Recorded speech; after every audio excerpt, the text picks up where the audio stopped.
Nah karena itu, apakah kemudian ketika Jokowi ini mengatakan bahwa ada orang besar di balik isu ijazah ini, maka itu narasi yang tidak bisa dipertanggungjawabkan karena tidak berdasarkan atau tidak didukung dengan bukti-bukti yang dia sebutkan begitu.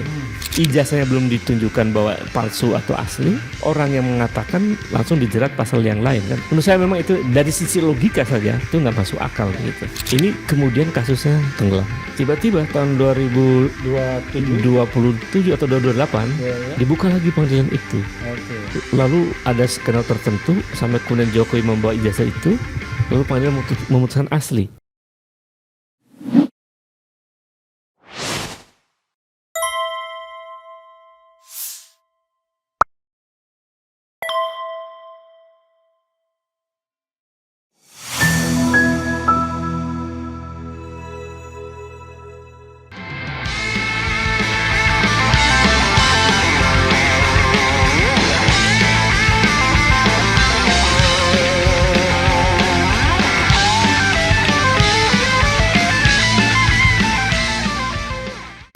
Assalamualaikum warahmatullahi wabarakatuh, sobat RH sekalian. Jumpa lagi kita di channel yang keren ini, keren cadas. Nanti kita dikasih linknya ya, biar kita bisa lihat. Kita tadi rapat, ya namanya rapat biasa aja kita sebutkan saja kan, rapat koalisi aksi menyelamatkan Indonesia kami ya. Ada beberapa hal yang disampaikan dan ada 4 kesimpulan yang saya tangkap, mudah-mudahan tidak salah, yaitu terus bicara soal Jokowi, ijazah Jokowi, terus bicara mengenai Gibran, mungkin pemaksulan Gibran, kemudian kita dukung pengadilan Solo yang sampai pada tahap pembuktian karena citizen lawsuit-nya itu ditolak eksepsi dari pihak Jokowi. Kemudian kita terus kritisi tim percepatan reformasi Polri atau reformasi Polri secara keseluruhan. Nah itu yang kita tangkap atau saya tangkap dari apa yang disampaikan Pak Gatot Nurmantio. Nah sekarang sobat era sekalian, kita khususkan bicara tentang Jokowinya dulu, karena ada interview dari TV swasta Kompas TV dengan Jokowi. Nah saking viralnya ya di mana-mana yang jelas ya, dan kehebatan Jokowi di situ ketika dia diinterview dan lain sebagainya pasti kemana-mana.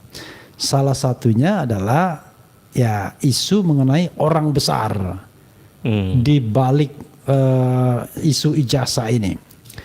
Dan kalau di tempat lain tidak hanya uang besar, duit besar juga ya gitu. Nah sebagai seorang pengamat politik ya, Ubaidillah Badrun akan mengulas kira-kira pangkal dan ujung dari persoalan ini, baik secara analitik maupun secara faktual. Silakan Kang Ubed. Ya, pertama saya kira diskusi tadi menarik ya, karena saya diundang untuk juga berbicara dalam perspektif politik,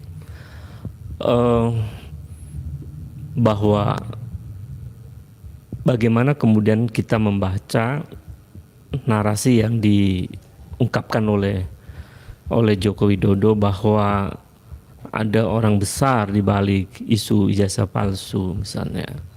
Kan itu narasi itu yang kemudian muncul ya.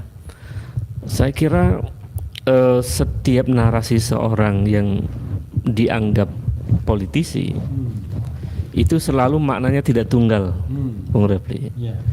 Artinya memungkinkan ada interpretasi baru atau ada interpretasi yang berbeda dari perspektif, bahkan dari perspektif yang bersangkutan sendiri begitu. Apalagi misalnya sosoknya dikenal sebagai ada salah satu penulis buku yang menulis tentang Jokowi sebagai the man of contradiction itu loh. Masih ingat ya? Masih ingat. Jadi saya lupa yang menulisnya siapa. Iya kalau nggak salah. Jadi itu penggambaran bahwa seorang Joko Widodo adalah seorang yang kontradiksi. Ada semacam paradoks di dalam dirinya yang dia buktikan dengan narasi antara yang diucapkan dengan tindakan misalnya. misalnya soal dulu pernah mengatakan misalnya untuk tidak melakukan revisi undang-undang KPK misalnya. Tiba-tiba kemudian dia juga termasuk yang mendorong revisi undang-undang KPK misalnya begitu kan. Atau misalnya tidak akan mengeluarkan Perpu untuk misalnya undang-undang Omnibus Law gitu. Padahal kan kemudian mengeluarkan Perpu dan seterusnya. Jadi banyak narasi yang kontradiksi yang ban blanks. Nah, itu saya kira narasi atau buku itu menggambarkan sosok Joko Widodo dalam memprofesionalisasi. Nah, karena itu apakah kemudian ketika Jokowi ini mengatakan bahwa ada orang besar di balik isu ijazah ini, maka itu narasi yang tidak bisa dipertanggungjawabkan karena tidak berdasarkan atau tidak didukung dengan bukti-bukti yang dia sebutkan begitu. Kan kita nggak menerima. Siapa sesungguhnya orang besar yang dimaksud oleh Joko Widodo misalnya? Karena dia tidak menyebutkan, maka itu seperti narasi yang dilempar begitu saja, liar begitu, ya, untuk membentuk melakukan semacam framing kepada publik bahwa isu ijazah palsu itu ada yang mendanai, ada yang mendesain begitu, ada sutradara dan lain-lain begitu. Padahal kalau kita lihat secara kronologis ya, Bung Refli, sebetulnya isu ijazah palsu ini kan lama. Sejak awal periode pertama Joko Widodo, ketika misalnya Bambang Tri menulis buku Jokowi Undercover begitu. Jadi kan yang mulai kalau lihat posisinya siapa, Roy Suryo, kemudian Dr. Tifa sama Rismon itu kan setelah ada buku itu kan. Jadi bukan kalau kemudian dihubungkan ada orang besar di balik itu, pertanyaan siapa di belakang Bambang Tri? Sementara dia sampai harus dipenjara gitu misalnya. Dan ketika di penjara ternyata menderita sekali. Dan luar biasa begitu. Bahkan ada dan sebagainya. Jadi kalau kemudian ada orang besar, kita telusuri siapa orang besar di belakang Bambang Tri itu gitu misalnya. Bahkan saya melihat justru Bambang Tri itu dengan independensinya dan dia jurnalis kan, pernah jadi jurnalis.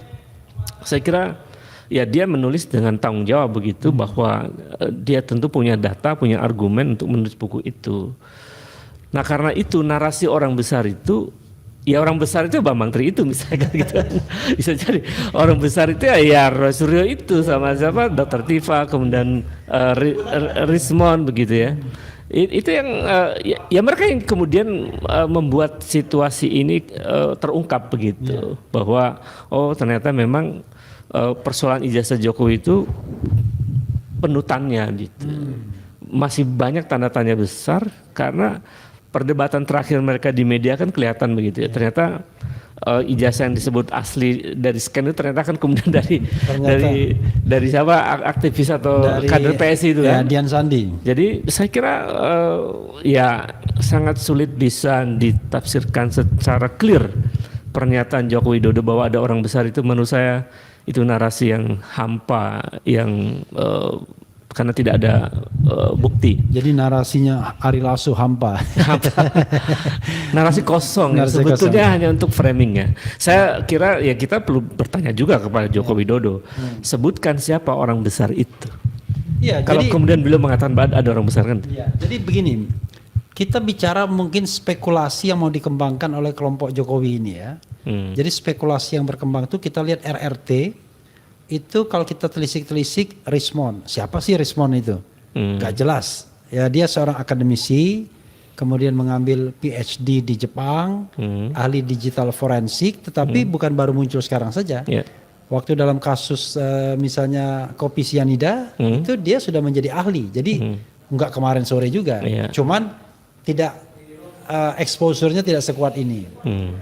Dr. Tifa kita tidak pernah melihat jejak dia sebagai aktivis partai politik. Jadi bisa dibilang juga tokoh independen dan sangat menonjol ketika pandemi kemarin. Nah, Roy Suryo yang kemudian di-blame bahwa dia karena dia mantan Demokrat, lalu tiba-tiba direkrut Denny Indrayana yang juga Demokrat, Amir Samsudin yang juga Demokrat, kemudian terakhir Beni Harman Oh ya, Benny Kaharman ya. Ya, Benny Kaharman yang membuat sebuah pernyataan yang tidak jelas. Jangankan ini jasa aja tidak jelas katanya gitu apa ya. Nah, ini yang kemudian secara sengaja by design seperti ini digoreng oleh pro Jokowi untuk menggeser isu bukan lagi ijazah palsu tetapi ada orang besar yang mengorkestrasi ini. Bagaimana pendapat Ubed? Ya, saya kira itu kan apa ya, muncul kemudian interpretasi bahwa Roy Suryo itu dari Partai Demokrat ya kan, kemudian mengarah kepada, tentu di belakang Partai Demokrat ada SBY kan begitu.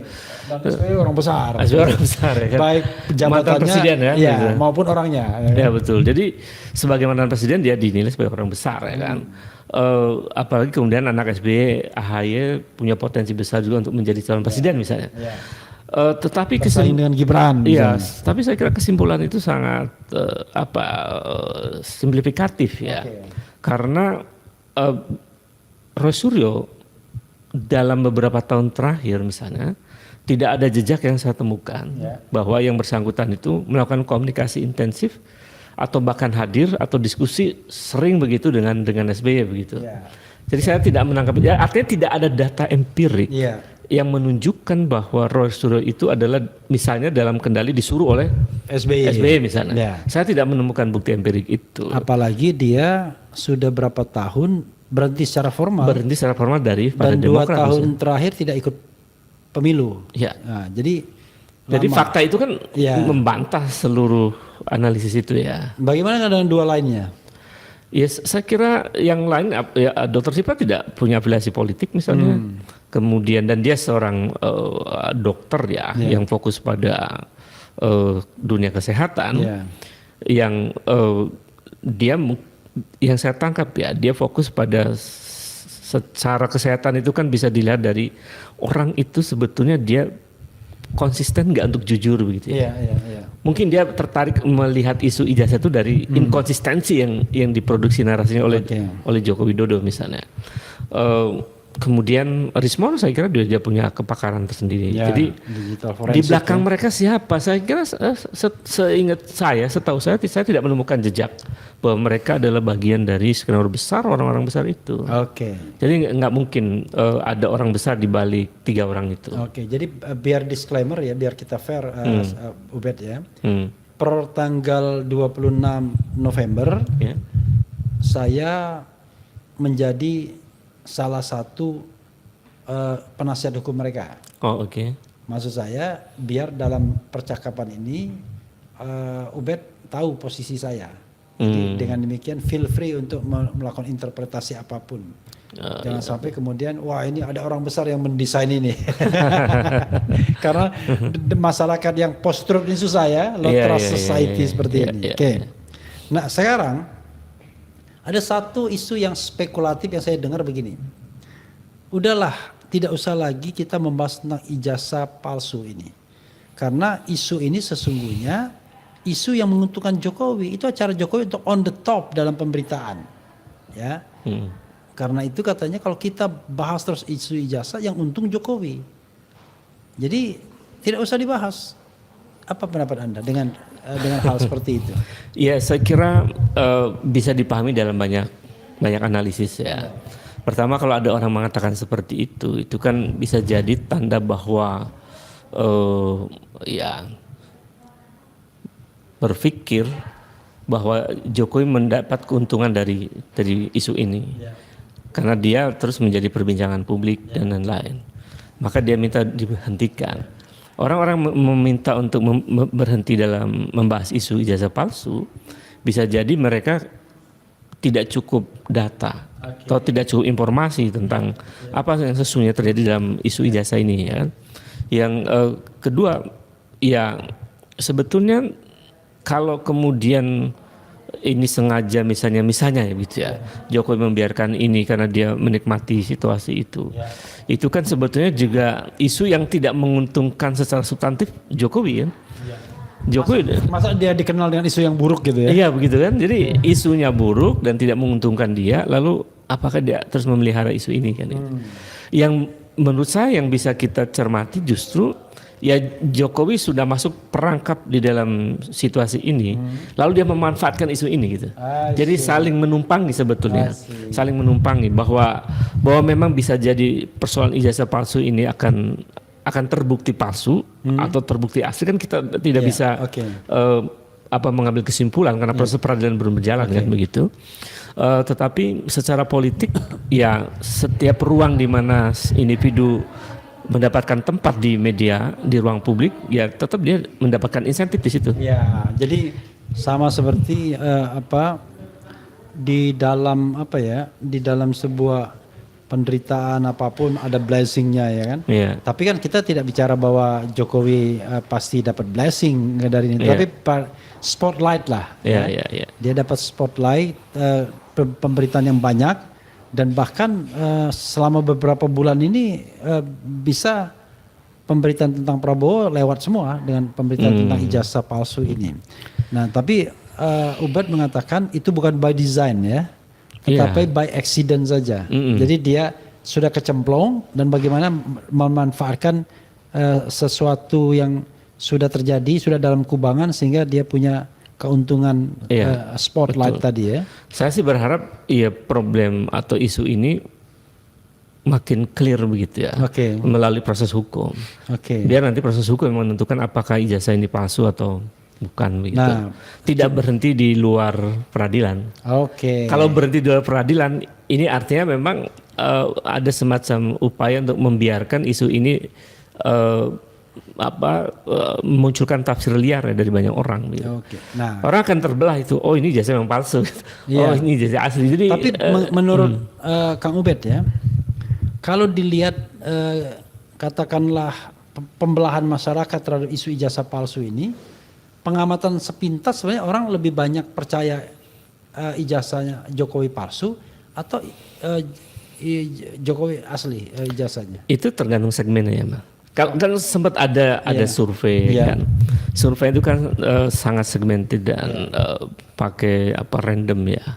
Sementara mayoritas rakyat Indonesia itu ya tingkat pendidikannya SMP. Jadi mungkin ya kurang mendalami isu. Jadi tidak ada semacam ontological deep di situ. Sehingga kalau survei dilakukan secara nasional ya yang terjaring mayoritas banyak kan mereka yang tingkat pendidikannya rendah itu, yang tidak cukup informasi, sehingga ya kalau survei mengatakan bahwa orang lebih banyak percaya ijazah Jokowi asli, ya itu hasil survei. Tapi kalau kemudian upaya untuk mendalaminya lebih dalam, semacam mewawancari orang-orang yang paham tentang dokumen itu, bahkan pakai digital forensik, maka mereka pasti akan ada perdebatan. Mayoritas bisa jadi, oh ya ini palsu. Kalau datanya Roy Suryo menggunakan metodologi ilmiah semacam itu misalnya, atau Rismond, saya kira ya orang yang punya keilmuan yang sama mungkin akan menyimpulkan hal yang sama, bahwa ijazahnya palsu.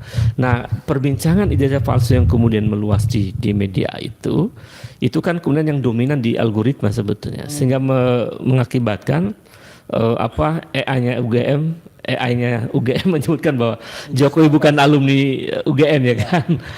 Jadi saya kira itu kan menggambarkan bisa down diganti kan. Jadi siapa namanya Lisa ya, Lisa diberhentikan dari UGM ya. Jadi menurut saya ya kalau pakai datanya digital, banyak orang melalui media digital itu meyakini bahwa ijazah Jokowi palsu. Apa buktinya? Pernyataan Lisa itu. Kan Lisa kan dia kan menangkap dari algoritma.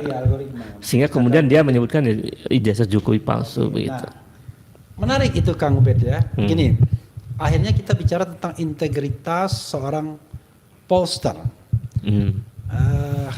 Kalau kita datang ke pollster, itu mayoritas orang tidak percaya Jokowi ijazahnya palsu. Mayoritas percaya bahwa ijazahnya asli.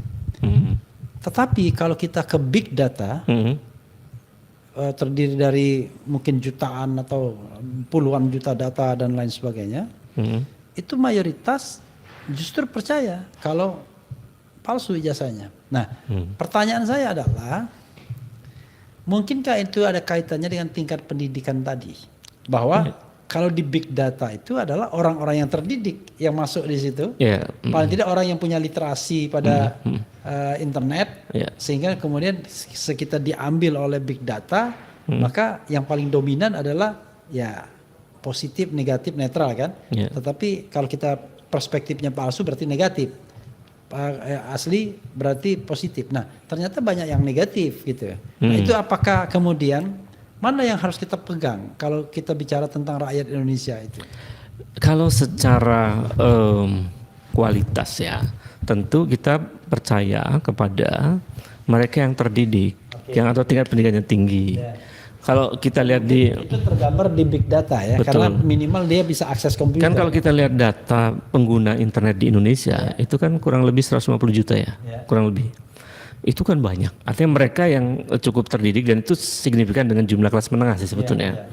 Jadi artinya mereka yang punya akses internet itu rata-rata adalah kelas menengah misalnya, begitu ya. Kalau kemudian ditemukan di dalam big data itu bahwa mayoritas mengatakan ijazah palsu, maknanya kelompok terpelajar meyakini bahwa ijazah itu palsu. Mana yang kita bisa percaya? Tentu dua-duanya bisa dipahami secara objektif ya. Orang-orang yang terdidik kan selalu ketika dia membuat kesimpulan dia pasti membangun argumen berdasarkan data. Nah sementara data yang mereka lihat itu data perdebatan antara RRT itu dengan kelompok pro Jokowi. Nah, tentu mereka bisa menilai mana pihak yang memiliki argumen kokoh dengan data yang saintifik, mana yang tidak begitu. Nah kalau dari sisi itu ya menjadi rasional kalau kemudian mayoritas pengguna internet misalnya mengatakan bahwa ijazah Jokowi palsu. Jadi kita tidak ditempatkan dalam satu pertanyaan mana yang bisa dipercaya, tetapi ini kan based on datanya semacam itu gitu. Nah oleh karena sudah semacam ini, menurut saya apa yang pada akhirnya akan membuktikan bahwa ijazah itu palsu atau asli itu memang proses hukum. Jadi tapi jangan menghukum orang yang memperkarakan itu ya kan, lalu dituduh macam-macam begitu. Pencemaran nama baik lah dan macam-macam. Jadi menurut saya itu lebih dilihat dari sisi itunya. Iya, tapi mungkin ya karena Kang Ubed memang bukan orang hukum ya. Sebenarnya kan banyak sekali prosedur hukum yang sudah dilampaui. Iya, betul. Kan ini ada kasus perdatanya yang pernah digugat di Solo. Itu PMH perbuatan melawan hukum. Dan itu pengadilan melakukan yang namanya self restraint. Jadi dia membatasi diri dan mengatakan ini tidak merupakan kewenangan Pengadilan Negeri Solo. Akibatnya kita kehilangan momentum untuk membuktikan ijazah itu palsu atau tidak. Ketika yang menjadi objek ijazah. Lalu bergerak ke Mabes Polri, pengaduan terhadap Jokowi yang diduga menggunakan dokumen palsu. Dan itu sudah pidana. Dengan harapan kalau Jokowi dijadikan tersangka, kemudian terdakwa, maka akan bersamaan dengan pembuktian ijazah itu palsu atau tidak, apakah dia menggunakan dokumen palsu atau tidak, dihentikan oleh Mabes Polri. Nah yang tersisa adalah laporan Jokowi kepada RRT dan 5 lainnya yang meningkat menjadi dalam status penyidikan dan kemudian sekarang sudah dijadikan tersangka 3 ini. Tetapi yang menjadi objek bukan lagi pembuktian apakah ijazah palsu atau tidak, tapi sepertinya mau digeser gawangnya, yaitu bahwa Dr. Tifa sudah melakukan ujaran kebencian, Roy Suryo sudah melakukan edit dokumen atau macam-macam lah, kemudian juga provokasi, penghinaan, pencemaran nama baik dan lain sebagainya, sehingga yang saya baca, wah ini kalau Kang Ubed tadi berharap pengadilan membuktikan, jangan-jangan pengadilan tidak pernah membuktikan ijazah itu palsu atau tidak. Sebelum saya bicara tentang citizen lawsuit yang kemudian tiba-tiba ada harapan, silakan Kang Ubed. Iya, jadi kita kan berada pada satu kondisi di mana penegakan hukum kita memang buruk ya, Bung Refli ya. Saya pernah baca satu lembaga kredibel internasional yang merilis tentang indeks penegakan hukum di Indonesia. Ternyata skor indeksnya hanya 0,53. Itu artinya tingkat kepercayaan publik terhadap lembaga hukum di Indonesia itu rendah. Jadi kalau fenomena satu perkara yang harusnya dituntaskan lalu beralih kepada pasal yang lain, pencemaran nama baik dan lain-lain, itu menggambarkan itu. Harusnya kan orang bisa diperkarakan secara hukum bahwa dia melakukan fitnah, pencemaran nama baik, itu dibuktikan dulu apakah ada bukti empirik bahwa dia melakukan fitnah. Sementara kan persoalannya ijazah itu, ijazahnya belum ditunjukkan bahwa palsu atau asli, orang yang mengatakan langsung dijerat pasal yang lain kan. Menurut saya memang itu dari sisi logika saja itu nggak masuk akal begitu. Mestinya dibuktikan dulu kan begitu. Baru kalau terbukti itu asli berarti dia melakukan pencemaran nama baik kan, baru dihukum. Itu pun belum tentu juga kan. Itu pun belum tentu Iya, gitu. Tapi kalau sudah tidak ada pembuktian di awal, apakah ijazah Jokowi palsu atau tidak, dan kemudian ada tersangka, wah itu kebangetan. Iya gitu. Dan saya sih berharap menuduh orang tanpa mau menunjukkan apakah yang dituding itu benar atau tidak dokumennya kan. Karena apa yang dilakukan Roy Suryo CS itu dia menelaah atau meneliti dokumen yang diupload sendiri oleh kader PSI. Itu adalah partainya. Jadi yang melakukan sebenarnya kader PSI. Ya, anaknya Pak Jokowi. Nah, itu yang diteliti dan hasil penelitiannya mengatakan, ya kan, untuk subjek itu yang katanya asli kan dia dipegang kan, maka itu palsu 99,9%. Nah, lalu salahnya di mana?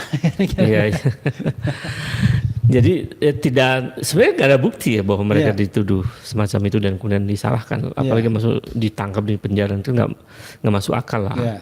Jadi, walaupun sekali lagi permainan mau digeser kelihatannya, jadi tidak lagi soal ijazah palsu, tetapi soal tadi salah satunya ujaran kebencian misalnya, yang banyak menjerat aktivis juga kan. Gitu. Dan itu pasal karet juga kan? Ya, pasal karet di undang-undang itu. Jadi saya kira persoalan ijazah ini mestinya selesai lah di tahun ini, agar kemudian tidak dijadikan sebagai ruang di mana ya dalam politik saya berhak untuk menganalisis, bisa saja Jokowi memanfaatkan situasi ini untuk menjadikan strateginya beralih ke strategi playing victim.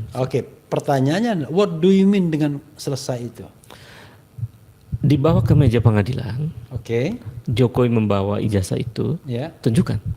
Ya, tetapi harus ada prosedur kan yang membuat kemudian pengadilan bekerja. Nah, kita berharap itu dengan citizen lawsuit itu yang namanya gugatan massa, ya kan, gugatan kelompok yang kemudian memasuki insya Allah tahap pembuktian. Nah, kalau itu masuk tahap pembuktian, disitulah kita bisa melihat apakah ijazah itu palsu atau tidak. Kalau Jokowi menepati janjinya untuk menghadirkan ijazah itu di pengadilan kan begitu. Pertanyaannya, apakah Jokowi mau membawa ijazah itu di pengadilan? Nah, kalau dia tidak mau, apakah kemudian tiba-tiba ada judgement bahwa wah ijazahnya palsu, kan nggak bisa begitu juga. Nggak bisa juga. Jadi ya artinya tetap akan menjadi perbincangan publik sampai panjang itu. Apalagi kalau kemudian tiba-tiba berhenti ya isu ini. Tapi kalau misalnya begini, Bung. Karena Jokowi tidak membawa ijazah ke pengadilan untuk membuktikan itu, lalu kan kemudian tidak bisa juga hakim mengambil keputusan itu kan? Ini kemudian kasusnya tenggelam. Gitu. Tiba-tiba tahun 2027 atau 2028. Dibuka lagi pengadilan itu. Lalu ada skenario tertentu sampai kemudian Jokowi membawa ijazah itu, lalu pengadilan memutuskan asli. Tahun 2008 itu akan membangun mereka akan membuat satu narasi dan mungkin akan memunculkan simpati publik yang luar biasa pada Joko Widodo. Jadi pertanyaannya adalah publik ya.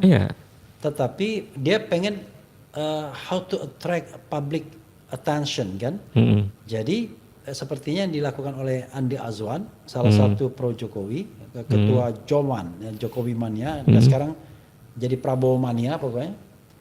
Itu dia menunjukkan di dalam suatu siaran atau satu acara TV talk show di iNews ya, bahwa wah ini ijazah ini berasal dari scan ijazah asli. Dia ingin mengatakan bahwa dia nyeken itu dari analog itu yang berbentuk lembaran yang kita punya kan, lalu di scan dan kemudian lalu dengan bangganya dia mengatakan bahwa itu asli. Padahal dia bukan ahli digital forensik, bukan ahli telematika. Mungkin dia dibisikin ini. Nah, fortunately bagi dia pada saat itu saya ada, tetapi di antara kita yang hadir sebagai narasumber itu tidak ada satupun yang paham soal digital forensik lah, kemudian telematika atau apa, sehingga tidak bisa membantah dia. Yang saya katakan hanya mengatakan bahwa kalau Roy Suryo mengatakan 99,9% itu palsu, ya nggak mungkin juga. Tiba-tiba di sini mengatakan asli, jadi terlalu pada objek yang sama. Iya, terlalu luar biasa lompatannya kan. Karena itu saya kira saya lebih percaya Roy Suryo, saya bilang begitu. Nah, rupanya diangkat lagi satu pekan kemudian tanggal 25 November dan disitulah Roy Suryo paling tidak menemukan bahwa yang dikatakan scan asli itu ternyata berasal dari ya kader PSI juga yang pernah mengupload itu. Jadi sebenarnya sampai sekarang belum ada yang namanya either itu ijazah asli maupun scan asli. Lalu ketika orang itu dianggap asli, iya, orang itu dilaporkan ke polisi, nggak diterima laporan polisinya. Gitu. Jadi ini saya meraise isu mengenai equality before the law ya. Jadi sebagai seorang pengamat politik, apa yang Anda pikirkan tentang penyidik penegak hukum yang bernama Polri ini ketika menangani kasus ijazah palsu ini? Saya kira ini pesan penting ya, bahwa equality before the law itu kan salah satu prinsip penting untuk menyebutkan bahwa sebuah negara itu disebut sebagai negara demokrasi. Jadi ketika di negara di mana equality before the law itu kemudian tidak jalan atau tidak nampak, maka sebetulnya itu merusak identitas atau entitas negara sebagai negara demokrasi. Maksud saya, ketika kemudian penegak hukum ya melakukan semacam tindakan diskriminatif ya terhadap tuntutan publik misalnya atau pengaduan publik, maka sebetulnya penegak hukum itu aparat kepolisian dia melakukan upaya untuk menghilangkan equality before the law itu. Dan artinya polisi merusak demokrasi. Dan artinya memperburuk citra Indonesia di mata dunia.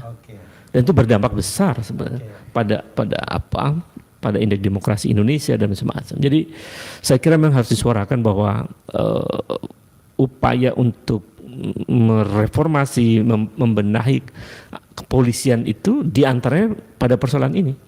Nah sekarang saya ingin sebelum closing statement ya, ini ada orang yang melakukan penelitian atau paling tidak menggunakan hak konstitusional dia untuk berpendapat, mengeluarkan pendapat baik secara lisan maupun tulisan, dan itu sudah terjadi kan. Kalau RRT dalam bentuk yang lebih bertanggung jawab yaitu ada buku Jokowi's White Paper. Ada pula tentu ya barangkali percakapan-percakapan di media sosial dan lain sebagainya. Persoalannya adalah sebagai orang yang belajar demokrasi, teori-teori demokrasi, kita kira-kira justified nggak? Ada sebuah negara yang mengklaim demokrasi tapi orang tersebut, negara tersebut bisa menersangkakan seorang peneliti. Jangan lupa yang terlibat ini 2 doktor dan 1 master. Yang master ini dokter Tifa tetapi ya dan master ini juga mau doktor juga gitu. Bagaimana itu? Iya, saya kira kan salah satu poin penting dari wajah demokrasi itu ketika negara itu memberi ruang pada kebebasan sipil. Jadi ada civil liberty di situ. Nah, di antara turunan dari civil liberty itu adalah kebebasan untuk menyampaikan pendapat, kebebasan untuk berserikat, berkumpul dan lain-lain. Apa yang dilakukan oleh trio ini sebetulnya adalah satu upaya yang sejauh ini yang saya tangkap karena mereka memproduksi buku Jokowi White Paper itu sebetulnya menunjukkan bahwa mereka cukup tebal. Mau menunjukkan bahwa mereka melakukan upaya hukum berbasis saintifik. Artinya itu dilindungi dalam negara hukum. Dia punya hak untuk seharusnya. Dalam kerangka demokrasi yang lebih besar, setiap orang berhak untuk melakukan itu, gitu. Dan dijamin secara konstitusional. Kalau kita lihat di konstitusi kita, itu kan diberikan ruang bebas di pasal 28 itu. Jadi dalam konteks demokrasi, upaya untuk memenjarakan orang yang berpikir itu adalah kesalahan besar, kesalahan fatal. Kalau Saya kira itu. bilangnya negara demokrasi itu pasti sontoloyo. Itu jadi bergeser, Bung. Tidak jadi negara demokrasi, tapi bergeser menjadi negara otoriter, autokrasi. Ya. Oke, ini bagian terakhir ya. Bagian terakhir ini agak ngeri-ngeri sedap. Silakan Kang Ubed memberikan nasihat satu kepada Jokowi, ya satu kepada Jokowi dulu. Apa yang harus dilakukan? What should he do, ya kan? What should he do, ya? Ya kan? What should ya? Nah, lalu yang kedua adalah kepada RRT, ya kan? Apa what should they do, ya kan? Gara-gara bilang sit jadi jadi sit. Lalu kepada polisi, ya, kepada penegak hukum, apa juga yang harus mereka lakukan untuk isu ijazah palsu ini? Bukan hanya isu tapi juga kasus, kan? Oke, 3 ya, saya address kita. Lalu address keempat kepada Prabowo Subianto sebagai presiden, address keempat. Dan address kelima kepada rakyat Indonesia. Silakan. Itu sekaligus pembulatan closing statement yang harusnya dahsyat. Silakan. Ya, dalam perkara ijazah palsu ini, menurut saya ini kepada Joko Widodo ya, sebagai mantan presiden, sebaiknya apa bahasa Jawanya itu legowo ya, bahwa melihat ini sebagai realitas yang harus direspon secara objektif. Bahwa kalau kemudian dalam proses hukum ini ya tidak boleh lagi Joko Widodo melakukan semacam intervensi misalnya, ya kan? Karena ada dugaan-dugaan cukup kuat mengarah kepada ada intervensi untuk membuat aparat kepolisian tidak lagi bersikap objektif dalam perkara ini misalnya. Jadi legowo, kemudian terima dan jujur apa adanya. Kalau ijazah itu asli ya tunjukkan saja misalnya. Kalau ijazahnya kemudian palsu, ya nyatakan aja bahwa dia telah melakukan pelanggaran dan kesalahan dan dia minta maaf, dia lalu bertobat, kan begitu secara sederhana. Kalau kemudian kesalahan itu dibawa ke ranah hukum, ya dia siap menerima hukuman, kan begitu. Sesederhana itu sebetulnya. Kalau untuk aparat kepolisian, saya kira polisi itu bukan alat kekuasaan, apalagi alat mantan penguasa. Polisi adalah instrumen negara untuk membuat masyarakat merasa nyaman dan aman. Jadi karena instrumen negara, maka polisi berpihak pada kepentingan negara. Nah, karena negara hukum, maka kepolisian mesti berpihak pada kepentingan hukum, bukan pada kepentingan lain. Saya kira kita mesti koreksi kalau kemudian aparat kepolisian tidak menjalankan fungsinya sebagaimana perintah undang-undang kepolisian. Karena ya polisi kan harus mengamankan masyarakat, mengayomi, ya kan, melindungi, menciptakan rasa aman. Bukan kemudian menjadi alat untuk menakut-nakuti warga negara, bahkan sampai memenjarakan warga negara. Dan yang ketiga buat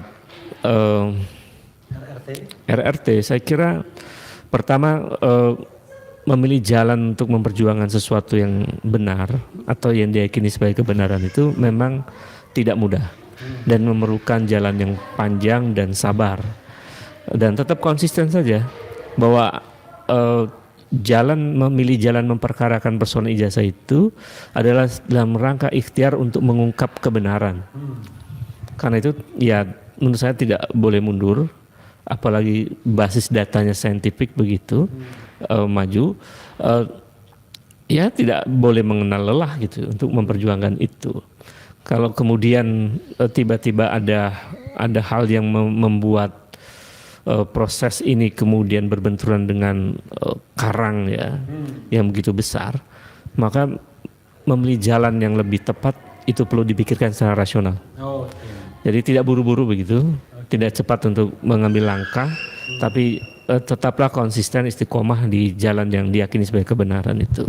Jadi benar tuh bukan berarti membenturkan kepala kira-kira begitu. Iya, karena ada karang besar kan di situ. Tapi saya mau mengatakan bahwa karang sebesar apapun kalau kebenaran itu seringkali bisa memecahkan karang besar itu. Tentu dengan cara yang dapat dibenarkan ya, Bung Repli. Kemudian kepada Prabowo saya kira Mau kepada rakyat Indonesia dulu atau pada Prabowo dulu? Prabowo dulu ya. Karena yang lebih berkuasa rakyat. Jadi kepada Prabowo Subianto menurut saya Prabowo adalah presiden Republik Indonesia. Bukan Presiden Joko Widodo. Bukan presidennya Joko Widodo.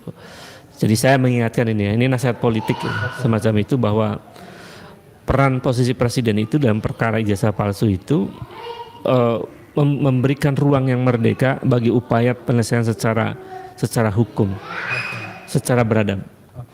Bagaimana kemudian perkara ini tidak mengganggu dinamika politik, gitu, tidak bahkan mengganggu stabilitas politik dalam terminologi tertentu ya.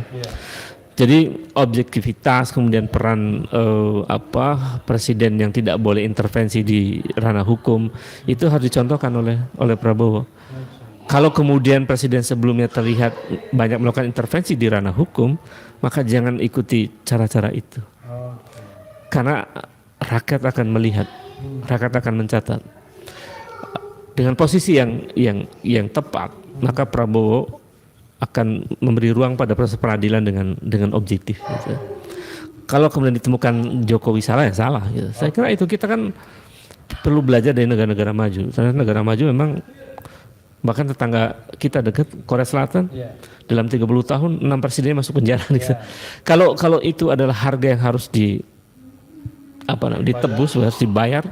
Saya kira itu jalan terbaik untuk membuat Indonesia menjadi negara maju. Ketika hukumnya tegak begitu. Kepada rakyat Indonesia menurut saya kedaulatan sesungguhnya bangsa ini ada di tangan rakyat, dan rakyat sangat punya peran penting untuk menentukan wajah Republik ini.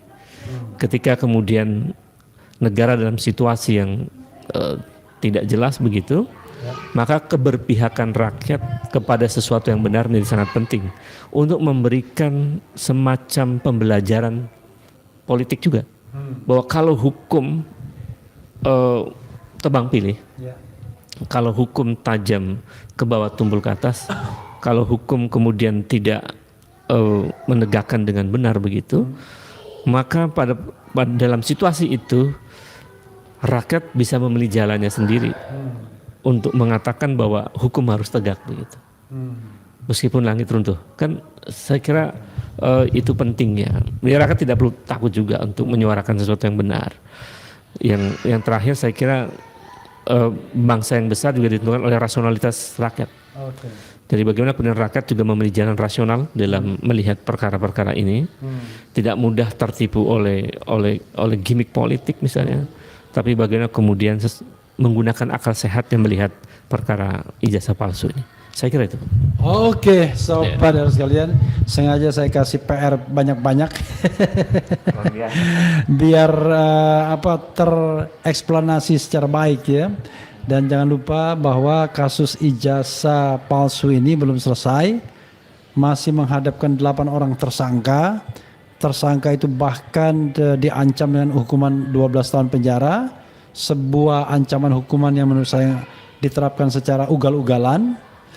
Dan belum terlihat adanya equality before the law antara para pihak yang dianggap terlibat, dan tentu saja ya kalau kondisinya tidak seimbang, tidak berimbang, kita khawatirkan kemudian putusannya jadi tidak adil, dan itu barangkali akan membuat negara kita menjadi terancam untuk menjadi negara maju, karena peradaban politik dan hukum kita ternyata masih sangat dikendalikan oleh penguasa, bukan dikendalikan oleh kedaulatan rakyat atau konstitusi yang merupakan kesepakatan masyarakat. Begitu saja sobat sekalian. Terima kasih Kang Ubed ya. Sama-sama. Wassalamualaikum warahmatullahi wabarakatuh. Salam.